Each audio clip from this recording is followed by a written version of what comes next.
Vamos rumbo al segundo Debate. y último debate entre los candidatos a presidente, que va a ser este domingo, ya en Ciudad de Buenos Aires. Me parece que el primero fue como una suerte de paso, de Sí, debate sí. paso, de primaria, un round de estudio, y vamos a ver cómo se desarrolla este segundo, una gran expectativa. Y entre los conceptos que se vertieron allí en este primer debate, tuvo particular repercusión las palabras de Javier Milei cuando le tocó hablar 2 minutos sobre el tema que había sido propuesto por la ciudadanía, digamos, que eran los derechos humanos.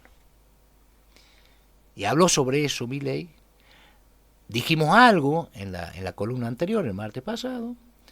Lo de Milei fue directamente una objeción, una crítica muy enérgica al consenso social que hay en torno a lo que ha pasado en la dictadura. Fue una masacre, las violaciones de los derechos humanos sistemáticas por parte de las fuerzas de seguridad, militares y policía. Bueno, Milei entró decididamente en eso, lo que se insinuaba con Victoria Villarruel, que hablaba de las víctimas del terrorismo de las organizaciones guerrilleras, que debían equipararse a las víctimas del terrorismo de Estado. Eso que en Villarruel era una parte, digamos, del discurso libertario, bueno, toma al asumirlo Milei, casi en términos doctrinarios, diría yo, porque es el líder y es el que arrastra los votos, característica de eje central de la política de la libertad avanza. Así que vamos a hablar un poquito de eso. Sería interesante que escuchemos qué decía Milei. Los liberales en Argentina hemos sido acusados de cosas verdaderamente aberrantes, como fachos, fascistas, nazis, cosas que no tienen nada que ver con nosotros. Por eso les quiero dar la definición del liberalismo de nuestro máximo prócer de la libertad, Alberto Venegas Lynch, hijo. El liberalismo es el respeto irrestricto del proyecto de vida del prójimo, basado en el principio de no agresión y en defensa del derecho a la vida, a la libertad y a la propiedad. No hay lugar para esas acusaciones. Por otra parte, nosotros valoramos la visión de memoria, verdad y justicia. Empecemos por la verdad. No fueron 30.000 los desaparecidos, son 8.753. Por otra parte, estamos absolutamente en contra de una visión tuerta de la historia. Para nosotros durante los 70 hubo una guerra. Y en esa guerra las fuerzas del Estado cometieron excesos. Y por tener el monopolio de la violencia le vale todo el peso de la ley. Pero también los terroristas de Montoneros, los terroristas del ELERT, mataron gente, asesinaron gente, torturaron gente, pusieron bombas, e hicieron un desastre y también cometieron delitos de lesa humanidad.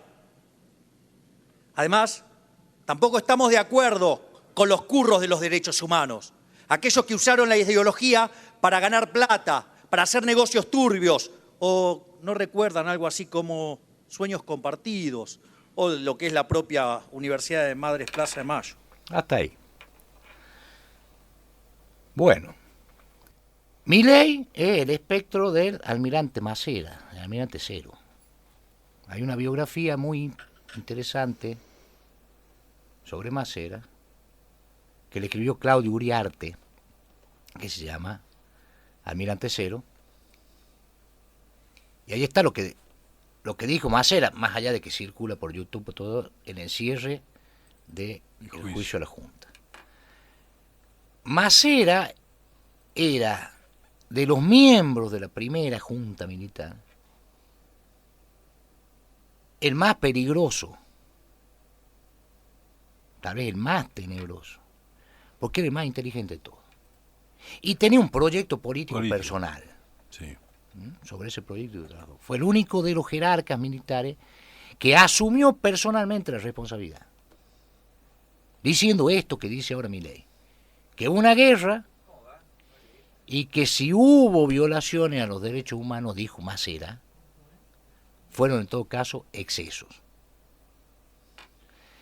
y que en las fuerzas, en las organizaciones guerrilleras, decían, nosotros los militares hemos salvado a la patria, ¿no? Este juicio no podría hacerse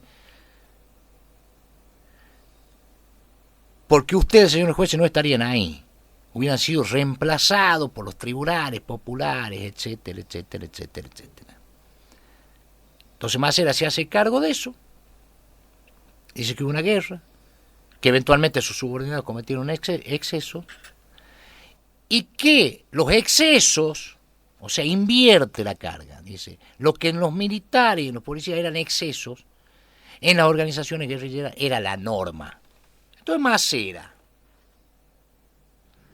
Milei recupera eso en contra, repito, de la visión que ha sido consensuada socialmente en la Argentina, en el concepto memoria, verdad y justicia, a partir de lo que se demostró en ese juicio. Después, por supuesto, hay evoluciones, hay cambios en la narrativa, hay tensiones dentro de las mismas organizaciones de derechos humanos, pero lo que nadie duda es que la dictadura militar fue criminal y que hubo un plan sistemático de desaparición de personas, de tortura, de robo de niños, de robo de propiedades. No eran excesos, así era el sistema, así estaba establecido. No eran desbordes, no eran ocurrencias individuales de algún No es que se le fue la mano. No, eso estaba marcado y diseñado de esa manera. Y eso surgió nítidamente en el juicio a la Junta, que está reflejado en esta película 1985, Argentina 1985, que ha tenido tanto éxito y tanto impacto emocional en la sociedad. Llama la atención que Milei, lo acabamos de escuchar, se queja de ser acusado de fascista, de nazi, y para responder a esas acusaciones da la definición de liberalismo de nuestro máximo prócer de la libertad, que es Alberto Venegas Lynch hijo. Y vale la pena repetirla. El liberalismo es el respeto irrestricto del proyecto de vida del prójimo, basado en el principio de no agresión, en defensa del derecho a la vida, la libertad y la propiedad. Bueno, yo esto no sé cómo puede congeniarse con lo que ha hecho la dictadura. Claro. Este principio. Tampoco, seguramente podrá congeniarse con lo que hicieron las organizaciones guerrilleras. Pero digamos, las víctimas de la dictadura no fueron las organizaciones guerrilleras. Fue sindicalistas, estudiantes, militantes políticos, dirigentes políticos, intelectuales. No le han errado a una a los tipos. Nocheros lápiz. Por ejemplo. Vamos a eso. Después ingresa Milei.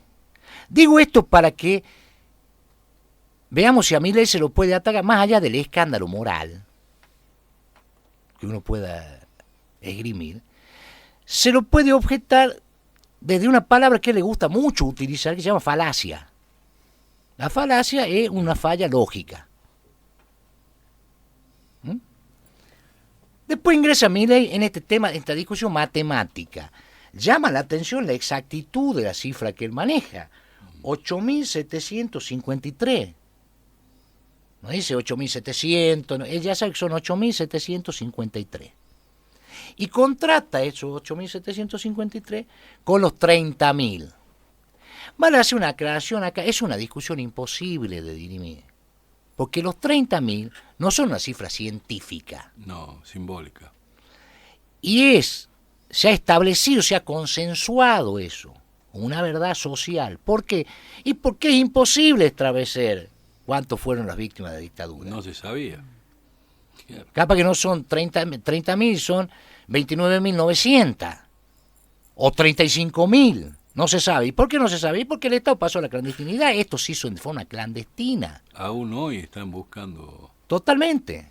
Siguen apareciendo cuerpos. Nietos, de todo, o sea, no... De manera tal que eso es una cifra que no se lo puede tomar como un dato científico, que es lo que pretende el señor Milei.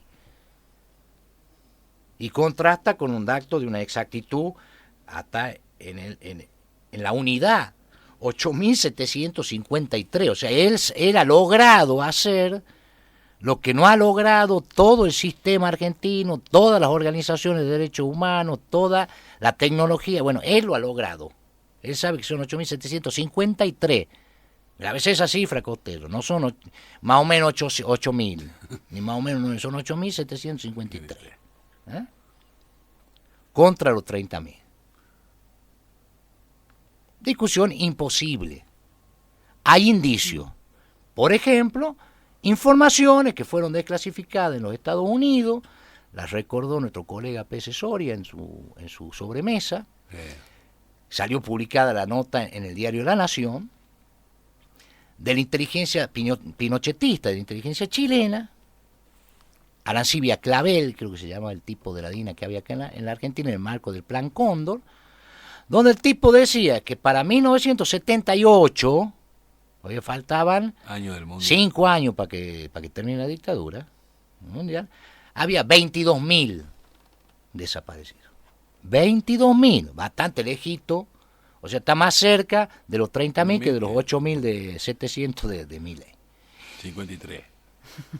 Cierto es, vale la aclaración porque ya es así. Y después entra en esto de la visión tuerta de la historia. Y yo me quiero detener acá en un detalle. Por supuesto habla de los cursos de los derechos humanos, Sí. que es un mecanismo de delegitimación que ya se ha utilizado. Usted no puede, porque hay un tipo, 10 tipos o 100 tipos que han cometido delitos arropándose en esto,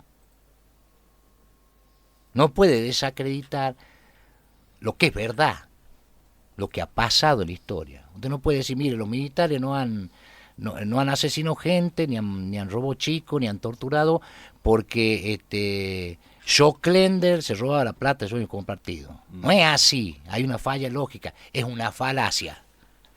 Digo, para que hablemos en los términos de Milei. Pero yo me quería detener sobre todo en un detalle. Lo acabamos de escuchar.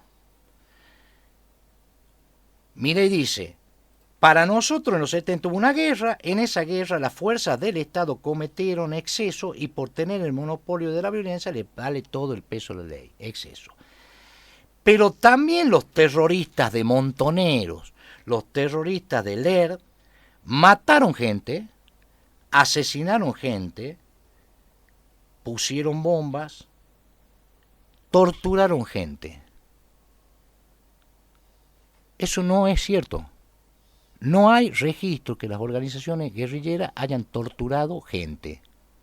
La tortura, como método de obtención de información para la inteligencia, no formaba parte de la caja de herramientas de las organizaciones guerrilleras, bajo ningún punto de vista, y bajo ninguna de sus formas. Ni picana, ni torturar chicos delante de sus padres para hacerlos cantar a los padres, ni violar mujeres. Eso no formaba parte de los métodos ni de los instrumentos para la lucha que estaban dando las organizaciones guerrilleras. Sí, ponían bombas, secuestraban para pedir rescate, mataban gente, bueno, sí, pero la tortura no formaba parte. Donde sí la tortura fue el engranaje central para hacer inteligencia y para obtener información y para perseguir a las organizaciones insurgentes. Eso se decía que era contra las organizaciones insurgentes, sí, pero no, eran las organizaciones insurgentes, los sindicalistas, los militantes políticos, todo lo que a estos señores se les ocurriera que atentaba contra el ser nacional, y no solo eso, todo lo que se le ocurriera que pudiera sacar provecho de ellos, hasta material, robar, por ejemplo. En ese dispositivo sí formaba parte la tortura. Bueno, de hecho están interminables campos de concentración.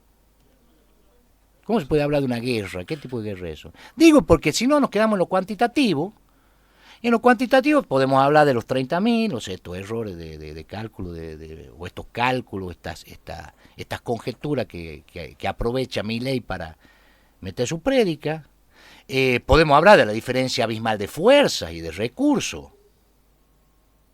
De un lado estaba el Estado, con todo el ejército, la policía, la gendarmería, el aparato de inteligencia, y del otro lado estaban unas organizaciones que, vale recordar, para cuando llegaron los militares al poder, estaban prácticamente desmanteladas desde antes, ya desde el operativo Independencia, desde la época del gobierno de Isabel Perón, Claro. donde también se cometieron barbaridades, digamos, la AAA. Podemos hablar de la diferencia entre cantidad de muertos. ¿Qué clase de guerra es? Donde de un lado mueren miles, decenas de miles, y del otro lado son centenas. Entonces se puede hablar de todo eso. Ahora, esto de la tortura es una diferencia ética y moral central para hacer la diferencia. La dictadura torturaba. Las organizaciones guerrilleras no. Habrán sido violentas, hicieron barbaridades, perfecto. Pero no torturaban. Miente Milei.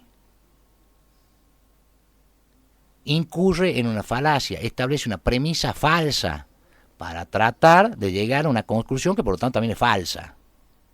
Es una falacia. Para equiparar y para decir que hubo una guerra, y en esa guerra, bueno, pasaron cosas, y objetar el consenso social que hay sobre lo que ocurrió en esos terribles años. Yo puedo llegar hasta algunas cosas, decir, bueno, está bien, hay que considerar, bueno, ¿qué pasa con quienes fueron víctimas de los atentados guerrilleros? ¿Qué pasa con esa gente? ¿Qué reparación va a tener esa gente? Hasta ahí. Pero después, a decir, ¿los guerrilleros torturaban? No, los guerrilleros no torturaban. Ni robaban chicos, No. ni violaban mujeres. Ni se apropiaban de los chicos. ¿Eh? Caso Reyardo Tolosa. Sí. ¿Recuerda? Así que, Los mellizos. sí, bueno. Y esto, digo para cerrar, porque ya estamos terminando, está ahí en el juicio un caso, un testimonio muy interesante, que es el del general Alejandro Agustín Lanusse, que lo sancionaron las fuerzas, expresidente Lanusse, Sí. que interviene y empieza a hacer gestiones por el asesinato por bandas vinculadas a Macera de Elena Hornberg, que era una funcionaria diplomática en Francia. La matan, y era pariente de Lanusse. Sí, Hornberg. Y Lanusse empieza a hacer gestiones para encontrarla, después la encontraron, para encontrarla muerta. Y nadie sabía de dato. Y Lanusse le advierte a la Junta, le dice, hagan juicios. No se puede llegar. Lanusse no estaba a favor de las organizaciones guerrilleras, pero les dice, la forma en que ustedes están llevando adelante esto va a contaminar a toda la institución militar. Ustedes tienen que hacer esto en el marco de la legalidad. No pueden desaparecer personas. Tienen que hacer juicio. Es el testimonio. Así que esto que dice el señor Milei no es un problema del señor Milei con Patricia Bullrich, a la que acusó de que ponía bomba en los jardines de infantes. No ponían bomba en los jardines de infantes. Es mentira. Es un problema central que empieza a tomar Karin en la campaña, y vamos a ver qué pasa en este segundo debate. Porque yo entiendo que el señor Milei no debe decir esto por casualidad. Yo no sé si él está convencido de esto que dice, no sé si miente, o es un ignorante, o es un perverso, no sé. Tampoco sé, fuera de la burbuja de los medios y de las redes, cómo cala esto en la sociedad. En esto me quiero detener. Yo no sé si esto tiene gravitación electoral. No lo sé. Pero sí me parece importante, acá emerge un elemento que ya Cuando andaba Milei el año pasado en Tucumán, ya hacía alusión a estas cosas, no con tanta energía, se limitaba... Bueno, Tucumán es socio de Bussi. Claro, se limitaba a decir esto de los 30.000, que no son 30.000, que es un retintín que hay que terminarlo. O sea, hay que decir, no, mire hermano, no tengo de dónde sacar yo para demostrar que son 30.000. Y no tengo porque el Estado argentino renunció a la legalidad en la dictadura. Desarrolló una lucha, un combate contra lo que ellos llamaban la subversión de forma clandestina, con campos de detención clandestino, con tortura sin juicio. Por eso no puedo decir si son 30.000 o 30.001 o 30.050 o 35.000 o 28.000. No puedo decirlo, no tengo de dónde sacar eso. Puedo intuirlo, puedo conjeturarlo, puedo dar una cifra aproximada. Por suerte lo tenemos a Milei, que científicamente ha determinado que son 8.753. Así que me parece interesante, rumbo al segundo debate, en este programa, marcar estas inconsistencias, más allá del escándalo moral, cada uno lo tendrá, el escándalo ético que pueda tener,